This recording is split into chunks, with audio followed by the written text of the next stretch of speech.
प्रदीप भाई, अगर आप देखें कि चारधाम यात्रा में जरूर थोड़ा खलल रहा है क्योंकि आपदा बहुत रही है, लेकिन इसके उलट अगर आप कुमाऊं में जाएं तो आप देखिए कैंची धाम में इस बार सबसे ज्यादा टूरिस्ट वहां पर रिकॉर्ड हुआ है।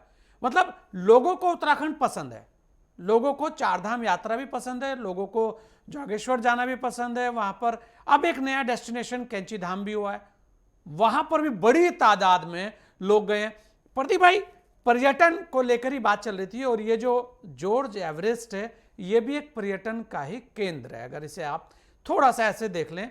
और यहां पर जो हुआ है उसे लेकर बिल्कुल भारतीय जनता पार्टी की तरफ से प्रभा जी ने साफ कहा है कि अगर कुछ जरा सा भी घोटाला लगता है तो सीबीआई जांच भी होगी और भी जितनी जांचें हैं वो भी होगी। लेकिन यहां पर केवल बाबा रामदेव को केवल और केवल बदनाम करने के लिए और साजिशन कांग्रेस आरोप लगा रही है, उनका यह भी कहना है। दूसरा, एक बात तो यह भी है कि बाबा रामदेव और कांग्रेस के अंदर जो स्थितियां थी वो पहले से ही बहुत सही नहीं थी। इस बात को हर कोई जानता है क्योंकि 2014 से पहले बाबा रामदेव कांग्रेस के खिलाफ हमेशा मुखर रहे हैं।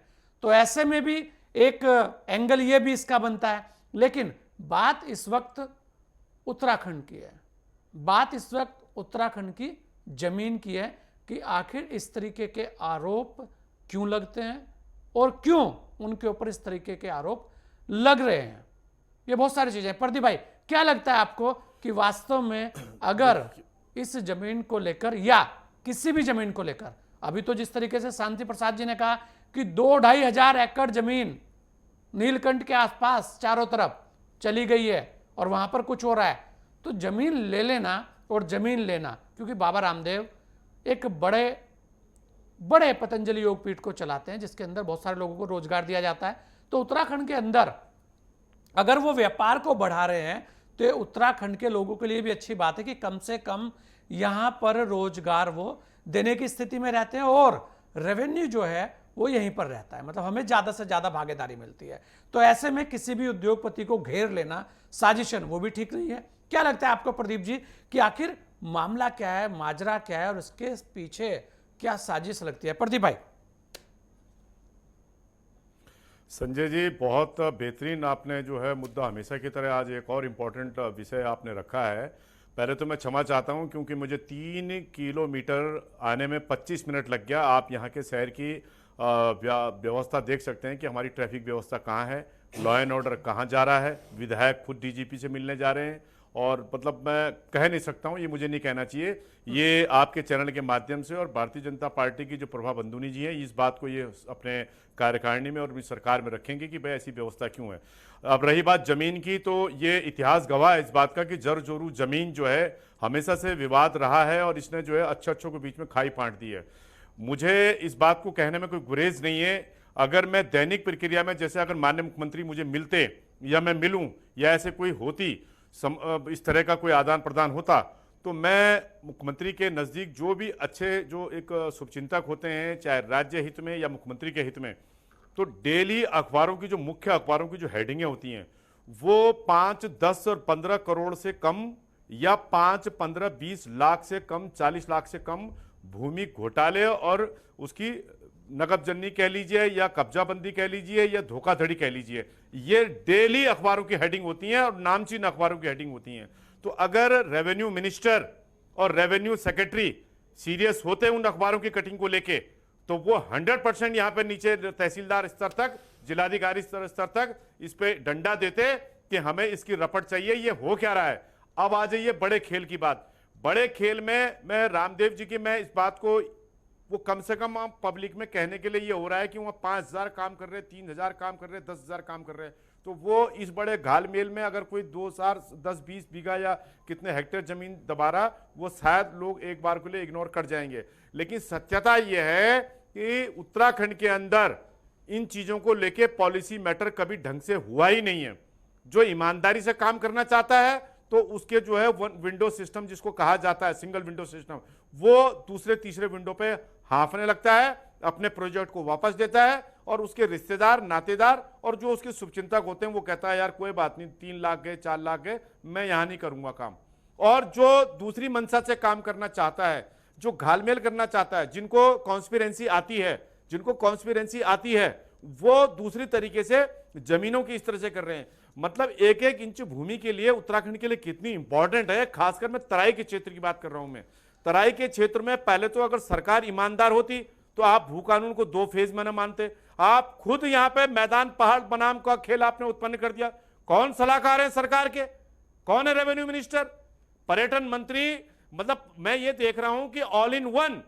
तो मैं या तो सीधे सीधे माननीय मुख्यमंत्री सारे विभाग अपने पास रखें, और मुझे खुशी होगी कि कम से कम मुझे इस बात की तो खुशी होगी कि बाकी के जो 5-6 मिनिस्टर हैं उनका खर्चा बच रहा। हमारे दिलो दिमाग में ये बात रहेगी कि ये खर्चा जो है कहीं ना कहीं राज्य में लग रहा होगा।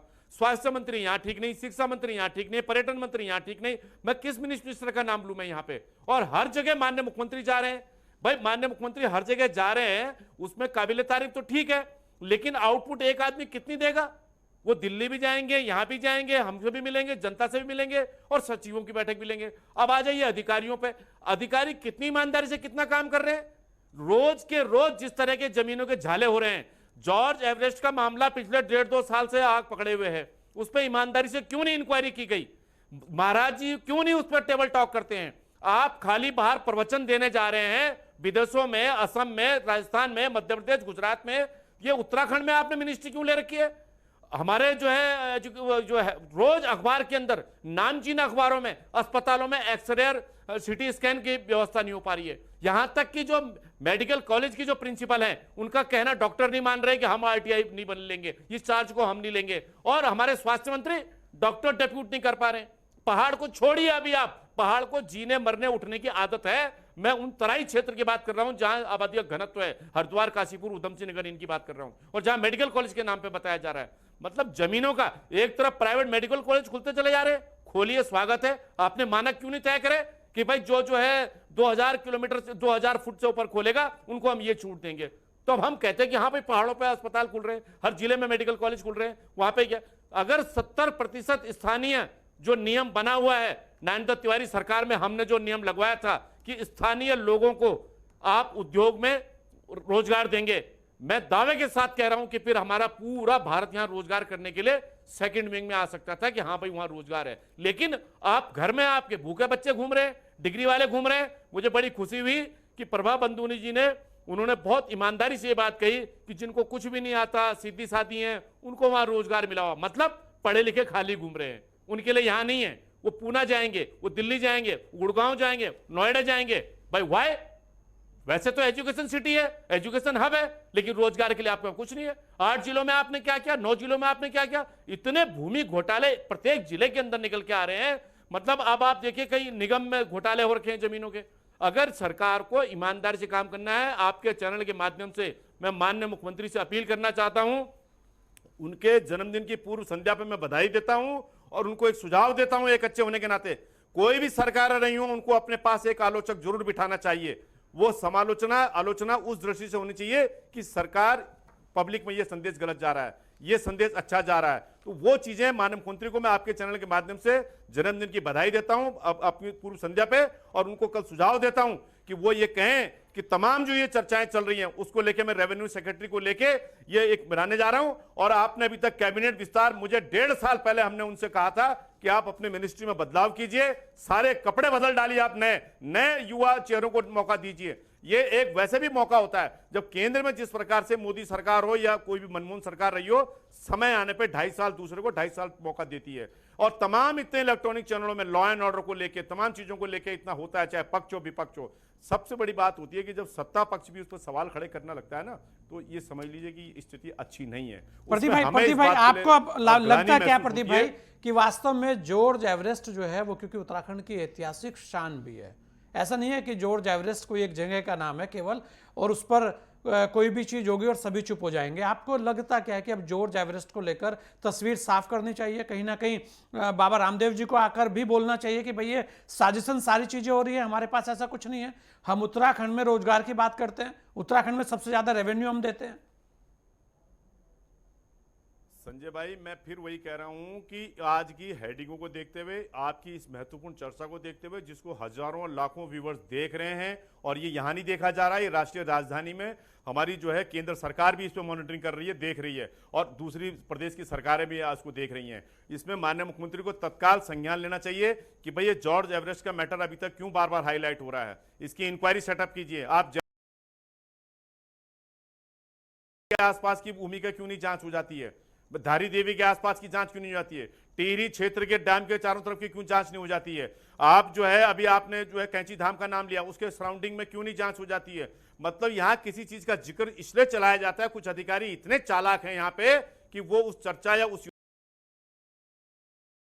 खड़े कर देते हैं कि भाई हम इस चीज का नाम लगा, क्यों? पैसा लगा हुआ है यहां पे उन लोगों का। हमें अगर हमारी मंशा ये है कि आइए रोजगार के लिए काम करिए, और पहले भी यही होता था, अब भी यही होता है, लेकिन खाली आओ, अटैची करो और गोलमोल करके निकल जाओ, ये नहीं चलेगा। जो भी उद्योग धंधा हो वो स्थापित होना चाहिए, ताकि वो स्वयं भी अपने उसको कारोबार में तरक्की करे, राज्य का नाम रोशन करे, टैक्स भी दे, और यहाँ के स्थानीय लोगों को रोजगार मिले। उसमें हमने कहीं भी तराई और मैदान की बात नहीं करी है, लेकिन सरकार स्वयं तराई और मैदान की बात करके भू कानून नहीं लेके आ पाई। मूल निवास गायब कर दिया आपने, स्थानीय निवास। मैं आपको एक सेकंड में आपको एक टाइम लेता हूं। हमने 2 साल पहले ह्यांकी जी को एक प्रस्ताव दिया था कि यहां पे अधिकतर ठेकेदारी व्यवस्था है, चाहे भगवानपुर से लेके काशीपुर, पिथौरागढ़, उत्तरकाशी, चमोली, नरेंद्रनगर से लेके तमाम हरिद्वार तक के, आप उनको जो है 5 से 5 किलोमीटर, 7 किलोमीटर, 10 किलोमीटर के हिसाब से काम को बांटिए, या 2 किलोमीटर में बांटिए, जैसी योजना है, और आप उसको, ताकि स्थानीय लोगों को उसमें मौका मिले। उन्होंने कहा यह प्रोक्योरमेंट पॉलिसी का मैटर है, और मुझे खुशी इस बात की हुई कि सरकार ने देर आए सुन ले, और दूसरे संगठन चलिए लगे बिल्कुल रहे होंगे। ये